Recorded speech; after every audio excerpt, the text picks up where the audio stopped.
I have a pet peeve this morning. My pet peeve is the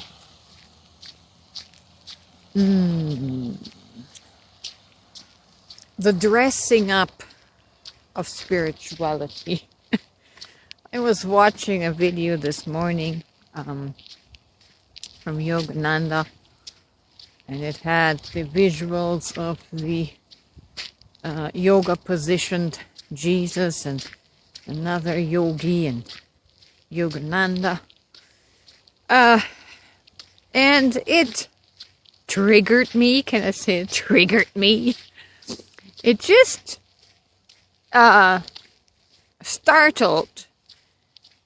jump-started me into critical thinking.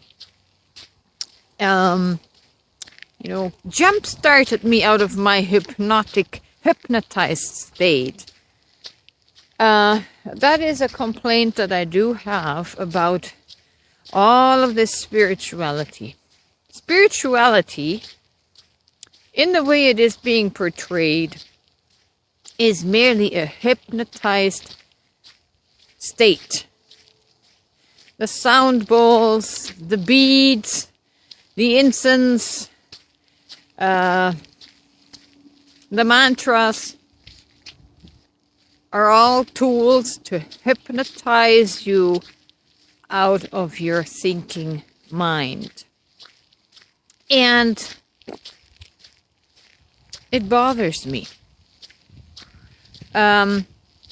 Even the image of spirituality is carefully curated and presented to look a certain way. Take me, for example. If you look at me, today is the exception, wearing this hoodie, but if you look at me, you would never say that's an accurate presentation or representation of spirituality. I don't look spiritual enough. And yet I embody spirituality 100%. And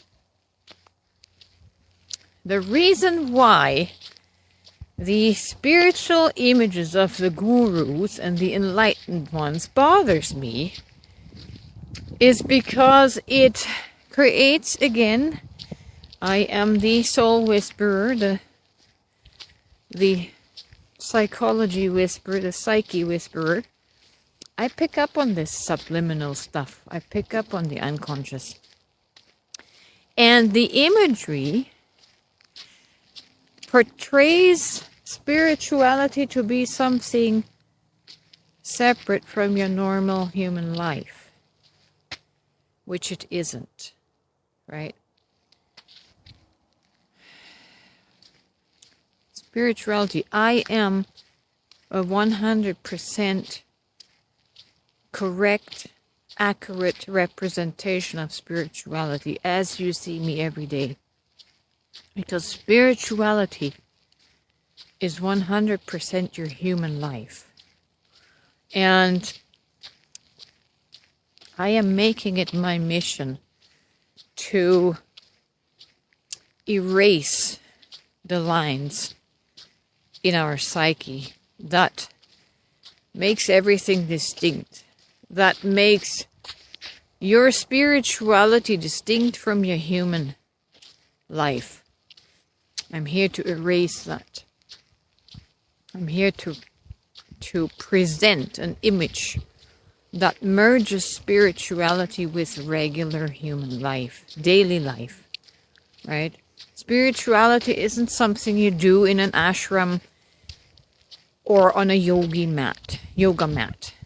Spirituality is what you do every day. Like in my life, I do my dog walks, I do my work, my landscaping work, I paint my house.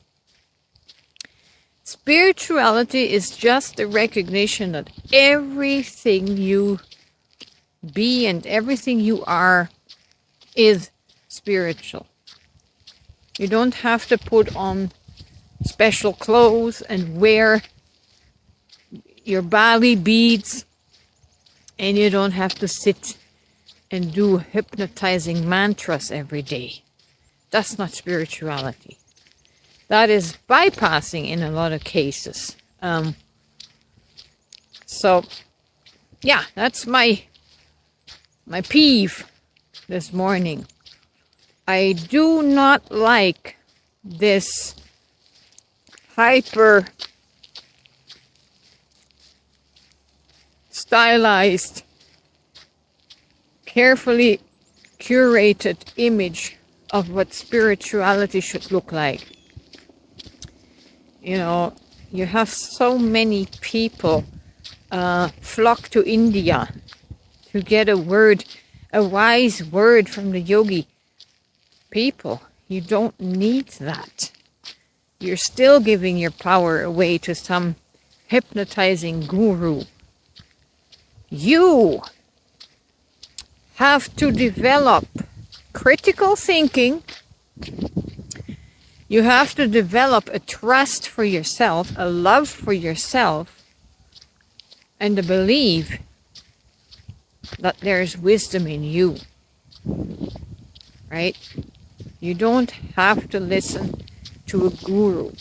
I know you're listening to me right now, but I'm trying to turn you back home to yourself. I'm trying to instill confidence in you for yourself. You are spirituality. Spirituality, I don't even like the word. It all comes down to awareness. How self-aware are you? Not in the negative sense where you are self-conscious and you don't feel competent or you don't feel wise and you feel weak. Not that. No. Self-confidence. Not self-conscious in that way, but self-confident. To become aware to your feelings, to your thoughts, and instill, like I said, instill this love, self-love, self-care, self-confidence. And at first, if you're coming just from the ego awareness, you're going to sound like a narcissist when you think of yourself in terms of, I am really wonderful. I'm a wonderful being. I'm a wonderful divine being. I'm a wonderful soul. Right?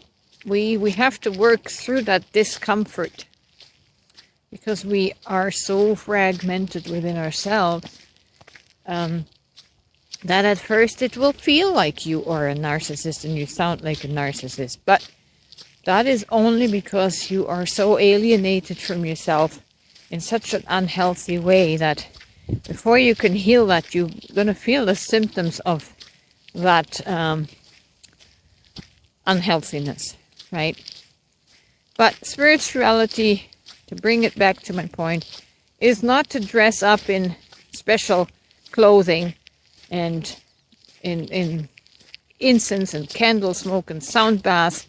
Is simply you becoming aware of your unconscious patterns, your shadow side, so that you can live every moment consciously and understand that, a